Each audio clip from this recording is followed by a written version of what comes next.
Make sure the cables are lined up with the center of your chest. Go ahead and grab the weights and make sure you go through the front of the bench. Have a seat keeping those handles right next to your side. Lock it out. You're going to have your palms facing one another. Shoulders are back and down, chest up. He's looking nice and straight. Elbows are slightly bent, wrists are straight. Come out to 180-degree angle.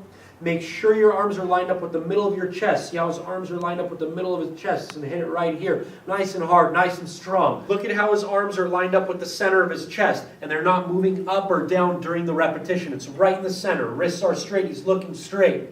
Elbows are getting lined up right with the shoulder. He's not passing or going too far back. Bam, right there.